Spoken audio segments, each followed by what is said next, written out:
माय बहीणला नेव तिचा मामा भाऊ साला 400ची दारू घेतलो कमीत कमी 4 वेळा तर चकना देवाला पाहिजे ना.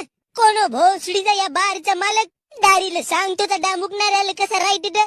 अजी मालक यायने गंज भर उसळ खाल्ला आणि अजून हे मागत आहेत पुरा चकना सरला यायला देऊ कुठून आणि दारू फक्त 400 रुपयाची घेतला. अशाने तुमच्या टकल्यावरचे साहित्य कसे चालले जातील जी. काऊन मामा तुला का आम्ही पैसे नाही देऊ का आम्हाला चकना नाही देत. अबे तुम्ही घेतल्या किती रुपयाची दारू आणि चकना किती खाल्ल्या. अबे माणसावानी राहा दारू घेवाची थोडशा पैशाची आणि नंगानाच करावाचा.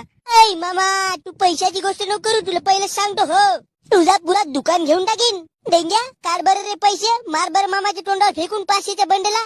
अबे माझ्याकडे तर 5 रुपयात नाही बघा ना भाऊ. अबे त्या उधारी मागणे थोड्या वेळसाठी तोंडावर फेकून मारला का सावडून देऊ. आहेत का गा मामा पैसे दे बरं थोड्या वेळसाठी. गुबलाय वा निघा मा बारच्या बाहेर सिक्युरिटी. ऐ मामा सिक्युरिटी नाही का चढली आहे म्हणतीस का आम्हाला. साला बाल्टीभर दारू पिल्याशिवाय मग काय हाल नाही. मग लगेच मोठा